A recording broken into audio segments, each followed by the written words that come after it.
warahmatullahi wabarakatuh. Shalom, Om Swastiastu, Namo Buddhaya, Salam Kebajikan. Perkenalkan, nama saya Tesalonika Dulce Maria Senewe dengan NIM 2214201181, mahasiswi aktif semester 1 kelas A6 Keperawatan, Fakultas Keperawatan, Program Studi Ilmu Keperawatan, Universitas Pembangunan Indonesia Manado. Tujuan pembuatan video ini untuk memenuhi tugas ujian akhir semester mata kuliah Bahasa Indonesia oleh dosen pengampu Enci Jumliati Lambayang SPD MPD. Pengertian AIDS atau HIV.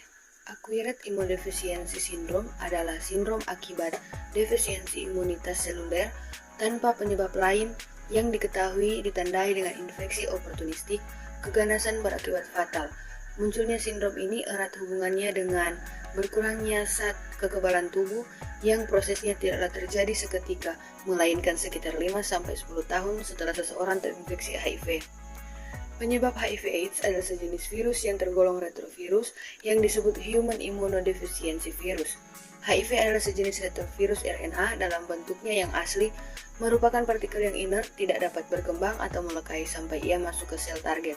Sel target virus ini terutama sel limfosit T karena ia mempunyai reseptor untuk virus HIV yang disebut CD-4. Berdasarkan hal tersebut, maka penderita AIDS di masyarakat digolongkan ke dalam dua kategori, yaitu yang pertama penderita yang mengidap HIV dan telah menunjukkan gejala klinis, yaitu penderita AIDS positif. Yang kedua penderita yang mengidap HIV tetapi belum menunjukkan gejala klinis, yaitu penderita AIDS negatif. Di dalam sel limfosit T, virus dapat berkembang dan seperti retrovirus yang lain, dapat tetap hidup lama dalam sel dengan keadaan inaktif. Virus HIV hidup dalam darah, safila, semen, air mata, dan mudah mati di luar tubuh. HIV dapat juga ditemukan dalam sel monosit makrotak dan sel glia jaringan otak. Cara penularan HIV/AIDS secara umum ada 5 faktor yang perlu diperhatikan pada penularan suatu penyakit, yaitu sumber infeksi, vehikulum yang membawa agen host yang rentan, tempat keluar kuman, dan tempat masuk kuman. Virus HIV sangat lemah dan mudah mati di luar tubuh. Banyak cara yang diduga menjadi cara penularan virus HIV. Namun kini cara penularan HIV yang diketahui adalah melalui yang pertama transmisi seksual, terdapat dua bagian, yaitu homoseksual dan heteroseksual. Yang kedua transmisi non-seksual, terdapat dua bagian, yaitu transmisi parenteral dan darah atau produk darah. Yang ketiga transmisi transplasental, yaitu penularan dari ibu yang mengandungi HIV positif ke anak, mempunyai risiko sebesar 50% penularan dapat terjadi sewaktu hamil, melahirkan, dan sewaktu menyusui. Penularan melalui air susu ibu termasuk penularan dengan risiko rendah.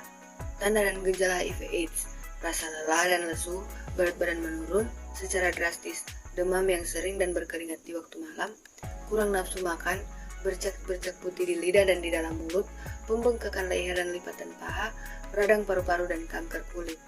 Upaya pencegahan dan penanggulangan HIV. Mengingat sampai saat ini obat untuk mengobati dan vaksin untuk mencegah AIDS belum ditemukan, pada dasarnya upaya pencegahan AIDS dapat dilakukan oleh semua pihak asal mengetahui cara-cara penyebaran. AIDS ada dua cara pencegahan AIDS, yaitu jangka pendek dan jangka panjang. Yang pertama, upaya pencegahan AIDS jangka pendek. Upaya pencegahan AIDS jangka pendek adalah dengan KIE, memberikan informasi kepada kelompok risiko tertinggi bagaimana pola penyebaran virus AIDS atau HIV, sehingga dapat diketahui langkah-langkah pencegahannya. Ada 3 pola penyebaran virus HIV. Yang pertama melalui hubungan seksual, yang kedua melalui darah, yang ketiga melalui ibu yang terinfeksi HIV kepada bayinya. Yang kedua, pencegahan infeksi HIV melalui hubungan seksual. Tidak melakukan hubungan seksual, walaupun cara ini sangat efektif, namun tidak mungkin dilaksanakan sebab seks merupakan kebutuhan biologis. Melakukan hubungan seksual hanya dengan seorang mitra seksual yang setia dan tidak terinfeksi HIV atau homogami.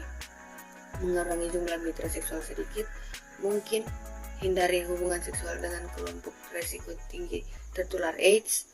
Tidak melakukan hubungan anogenital, gunakan pengaman mulai dari awal sampai akhir hubungan seksual dengan kelompok risiko tinggi tertular AIDS dan pengidap HIV.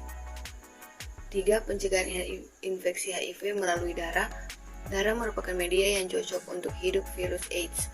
Penularan AIDS melalui darah terjadi dengan transfusi darah yang mengandung HIV, jarum suntik atau tusuk lainnya, berupa akupuntur, tato, tindik, atau bekas pakai orang yang mengidap HIV tanpa disterilkan dengan baik. pisau cukur, gunting kuku, atau sikat gigi bekas pakai orang yang mengidap virus HIV. Langkah-langkah untuk mencegah terjadinya penularan melalui darah adalah darah yang digunakan untuk transfusi diusahakan bebas HIV dengan jalan memeriksa darah donor. Hal ini masih belum dapat dilaksanakan sebab memerlukan biaya yang tinggi serta peralatan canggih. Karena prevalensi HIV di Indonesia masih rendah, maka pemeriksaan donor darah hanya dengan uji petik. Menghimbau kelompok risiko tinggi tertular AIDS untuk tidak menjadi donor darah apabila terpaksa karena menolak menjadi donor menyalahi kode etik, maka darah yang dicurigai harus dibuang. Jarum suntik dan alat tusuk yang lain harus disterilkan secara baku setiap kali habis dipakai. Kelompok penyalahgunaan narkotik harus menghentikan kebiasaan penyuntikan obat ke dalam badannya serta menghentikan kebiasaan menggunakan jarum bersama. Gunakan jarum suntik sekali pakai atau disposable, membakar semua alat bekas pakai pengidap HIV, pencegahan infeksi HIV melalui ibu hamil yang mengidap HIV, dapat memindahkan virus tersebut kepada janinnya. Penularan dapat terjadi pada waktu bayi di dalam kandungan. Pada waktu persalinan dan sesudah bayi dilahirkan, upaya mencegah agar tidak terjadi penularan hanya dengan himbauan agar ibu yang terinfeksi HIV tidak hamil. Upaya pencegahan AIDS jangka panjang, tidak melakukan hubungan seksual sama sekali, hanya melakukan hubungan seksual dengan mitra seksual yang setia, dan tidak terinfeksi HIV atau monogami.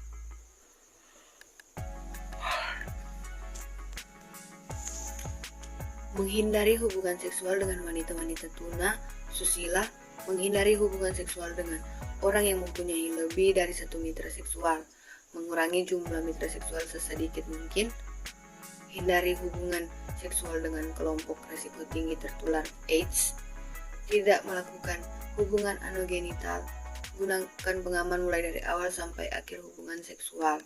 Sebelum saya menutup video presentasi saat ini, saya mengajak teman-teman sekalian untuk dapat bergabung dalam Universitas Pembangunan Indonesia Manado yang tentunya sudah terakreditasi baik.